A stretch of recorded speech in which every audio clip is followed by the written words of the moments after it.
Bonjour mes chers élèves, ravi de vous rencontrer pour une nouvelle leçon de grammaire intitulée La négation. Donc, c'est une leçon destinée aux élèves de la sixième année primaire. Quels sont les objectifs de cette leçon? Alors d'abord, identifier une phrase négative et puis transformer des phrases affirmatives en phrases négatives. Vous êtes prêts? Allez, on commence. Donc, d'abord, on va faire un petit rappel autour des types de phrases. Voilà, observons la première phrase. Les voitures passent au feu vert. Regardez cette phrase. C'est une phrase qui se termine par un point. Elle apporte une information. Alors on dit que c'est une phrase déclarative. La deuxième phrase, où vas-tu? Où vas-tu? Regardez, c'est une phrase qui se termine par un point d'interrogation. Elle est sous forme d'une question, alors on dit que c'est une phrase interrogative. C'est très bien. Ne roulez pas à gauche. C'est une phrase. Voilà, c'est très bien. Impérative. Pourquoi? Parce qu'elle contient un verbe à l'impératif présent. Donc, il se forme d'une interdiction. Alors, c'est une phrase impérative. La dernière phrase. Quel accident? Regardez, c'est une phrase. Qu'est-ce qu'il y a à la fin? C'est très bien, c'est un point d'exclamation. Alors, cette phrase exprime un sentiment, alors c'est une phrase exclamative. C'est très bien. Alors, prenons la phrase impérative. Ne roulez pas à gauche. Regardez l'image. Voilà. La voiture grise, c'est une voiture qui roule à gauche. Alors, est-ce que vous êtes d'accord avec le fait de cette voiture? Non. Alors dans cette phrase, on n'est pas d'accord sur le fait de rouler à gauche. C'est très bien. Alors on va nommer cette phrase une phrase négative. Et pour vous aider à bien comprendre la phrase négative, on va étudier les exemples suivants. Regardez la première image. Où se trouve Jalal? Jalal marche sur le trottoir. C'est très bien. Alors, la phrase A, Jalal marche sur le trottoir.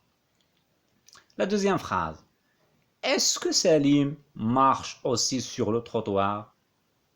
Non, regardez, Salim ne marche pas sur le trottoir. Alors la phrase B, Salim ne marche pas sur le trottoir. Regardez la troisième image. Voilà, c'est un conducteur de voiture. Comment ce conducteur roule? C'est très bien, donc il roule à grande vitesse. Alors, est-ce que un bon conducteur roule à grande vitesse? Non, un bon conducteur ne roule jamais à grande vitesse. Donc la phrase c'est un bon conducteur ne roule jamais à grande vitesse.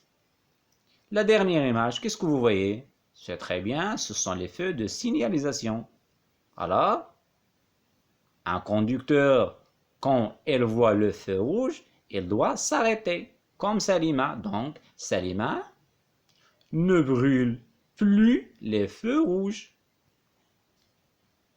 C'est très bien. Prenons maintenant la phrase A et la phrase B. Est-ce que vous pouvez comparer la phrase A et la phrase B? Jalal marche sur le trottoir. Salim ne marche pas sur le trottoir. Quelle est la différence entre ces deux phrases? C'est très bien. Donc, à la phrase B, on a ajouté deux petits mots. Ne pas. C'est très bien. Prenons maintenant la phrase A. Jalal marche sur le trottoir. Alors, Jalal marche sur le trottoir, c'est une phrase déclarative. Alors, je vais poser la question suivante. Est-ce que Jalal marche sur le trottoir? C'est très bien.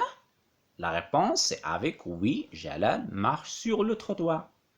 Alors, quand une phrase affirme le fait,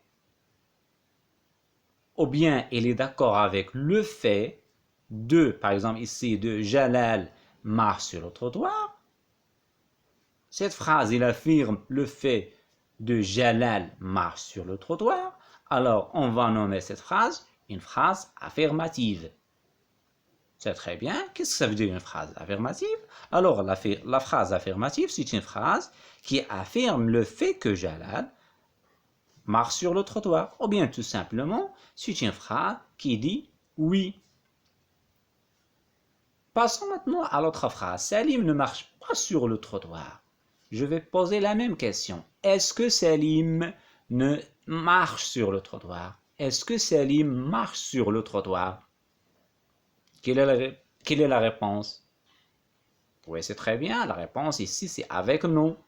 Non, Salim ne marche pas sur le trottoir. Alors regardez, est-ce que cette phrase affirme le fait que Salim marche sur le trottoir? Ici, non. Il nie le fait que Salim marche sur le trottoir. Donc c'est le contraire de la première phrase. Alors on va nommer cette phrase une phrase négative.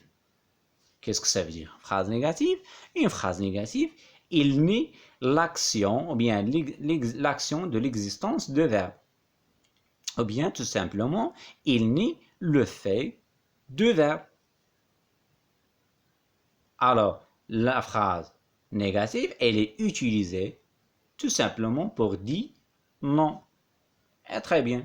Alors, regardez la phrase Salim ne marche pas sur le trottoir. Donc, on a dit que c'est une phrase négative, c'est très bien. Pourquoi? Voilà, c'est très bien. Est-ce que vous pouvez entourer les mots qui sont utilisés ici pour exprimer la négation? Voilà, donc on a ne et pas. Alors, ne et pas dans cette phrase, ce sont des mots qui sont utilisés pour exprimer la négation. Alors, on va appeler ne pas les marques de la négation. C'est très bien. Alors, revenons aux exemples. On a dit que la phrase A, Jalal marche sur le trottoir, c'est une phrase affirmative. Et pour la phrase B, Salim ne marche pas sur le trottoir, c'est très bien, c'est une phrase négative. Alors, est-ce qu'il y a d'autres phrases négatives dans ces exemples? Regardez bien, c'est très bien, c'est la phrase C. Un bon conducteur ne roule jamais à grande vitesse. C'est très bien. Et pour la phrase D, est-ce que c'est une phrase affirmative ou bien une phrase négative? C'est très bien, c'est une phrase à la forme négative. Alors, regardez bien, quels sont les mots utilisés pour exprimer la négation dans la phrase B? Ou bien, quelles sont les marques de la négation dans la phrase B? Voilà, très bien, on a dit que ne pas. Et pour la phrase C, c'est bon, c'est ne jamais. Et la phrase D, excellent, on a utilisé ne plus. Alors, on a dit que la phrase peut être une phrase affirmative ou bien une phrase négative. Alors, qu'est-ce que ça veut dire une phrase affirmative? La phrase affirmative est utilisée pour dire que le fait ne s'est pas, ou bien que le fait est déroulé. Ou bien, tout simplement, c'est une phrase utilisée pour dire oui. Pour la phrase négative, est-ce que la phrase négative est utilisée pour dire oui? C'est très bien, c'est une phrase qui nie le fait, alors, ou bien, tout simplement, c'est une phrase utilisée pour dire non. Bravo. Alors, pour passer de la phrase affirmative à la phrase négative, c'est très bien. Il faut tout simplement ajouter les mots de négation. Par exemple, ne pas, ne jamais et ne plus. Alors, on va faire des exemples pour passer de la phrase affirmative à la phrase négative. Regardez le tableau. Donc, le tableau est divisé en deux colonnes. La première colonne, c'est réservé à la phrase affirmative et la deuxième, c'est pour la phrase négative. Prenons la première phrase. Voilà. Elle conduit bien. C'est une phrase affirmative. Qu'est-ce qu'on va dire pour transformer cette phrase à la forme négative? C'est très bien, on va ajouter ne pas et on va dire il ne conduit pas bien. Passons à la deuxième phrase. Je ne mets pas mon casque. C'est une phrase négative. Pourquoi? C'est très bien parce qu'il y a ne et pas, les marques de la négation. Est-ce que vous pouvez transformer cette phrase à la forme affirmative? C'est très bien, on va effacer ne pas et on va dire je mets mon casque. La troisième phrase, Selima ne brûle plus les feux rouges. C'est une phrase à la forme négative. Pourquoi? Parce qu'on a les marques de négation ne plus.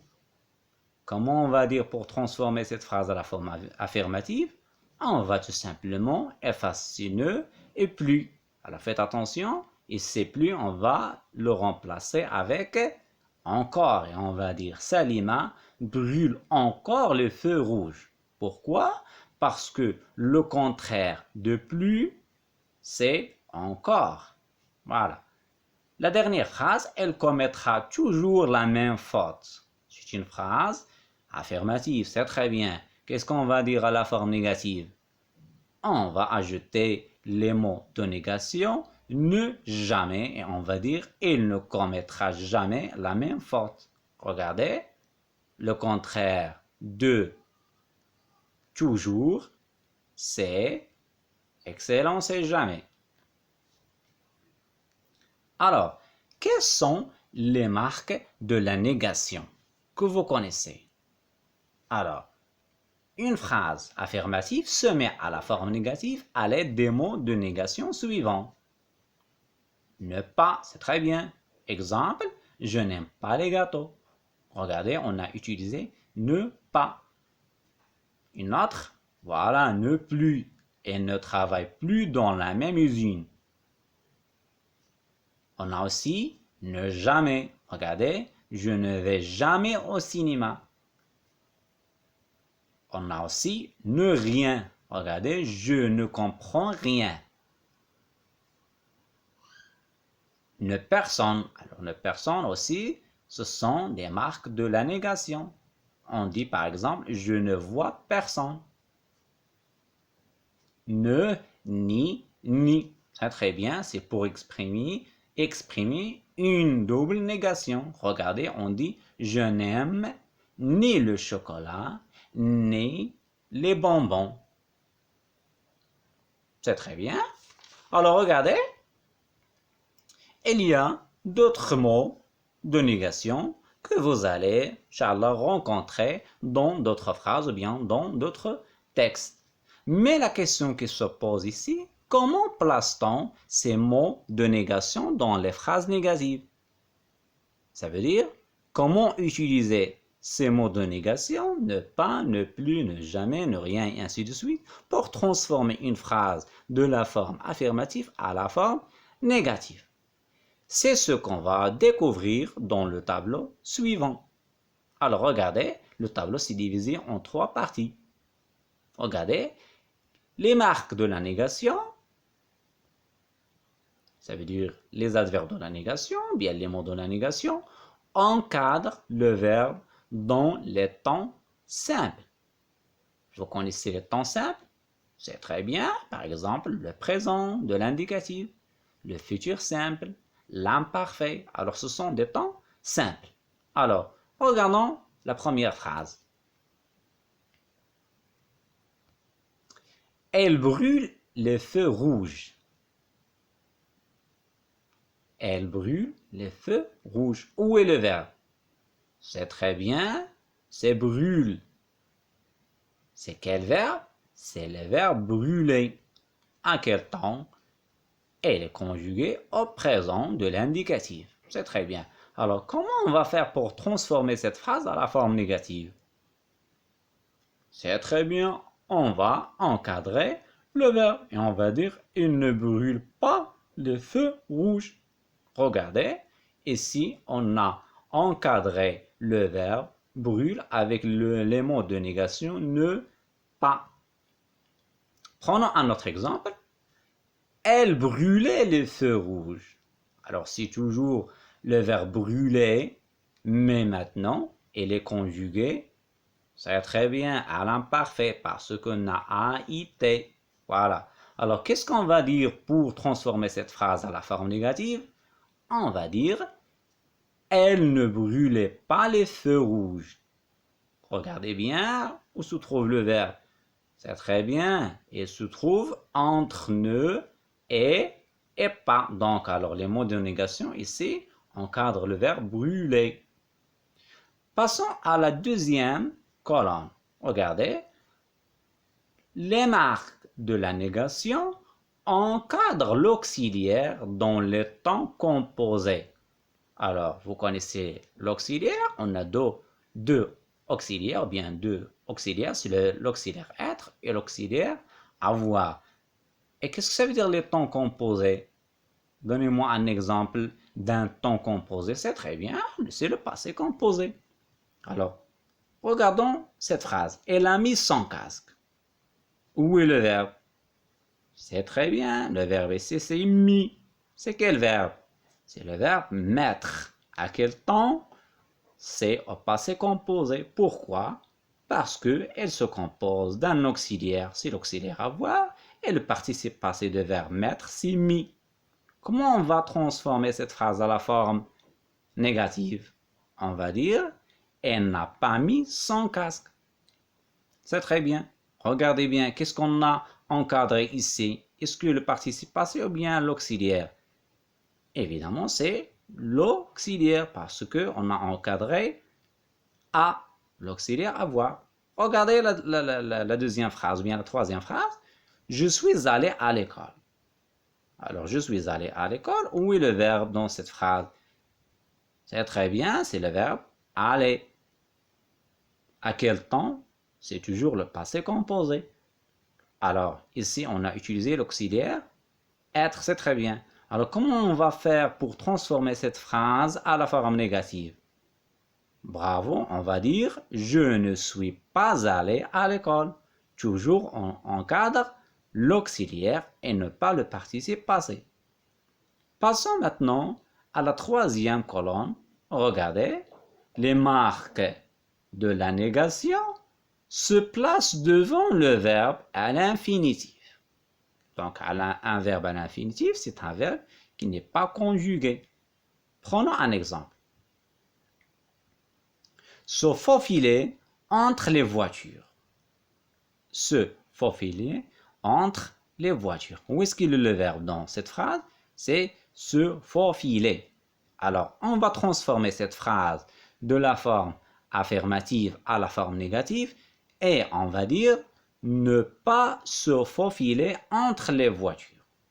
Comme vous voyez, les mots de la négation, bien les marques de la négation, sont placés devant le verbe. Regardez, ne pas, c'est devant le verbe se faufiler. Alors faites attention, on écrit les deux mots de négation, ne et pas. Prenons un autre exemple. Changer de direction. Où est le verbe dans cette phrase? C'est très bien, c'est le verbe changer. Est-ce que changer ici est conjugué? Non, quand vous voyez ER à la fin, alors changer ici, c'est un verbe à l'infinitif. Alors, qu'est-ce qu'on va dire pour transformer cette phrase de la forme affirmative à la forme négative? On va dire par exemple, ne jamais changer de direction. Où sont les mots de la négation, ou bien les marques de la négation? C'est très bien, elles sont placées devant le verbe changer. Ne jamais changer de direction. Faites attention, on écrit les deux mots de la négation, ne et jamais.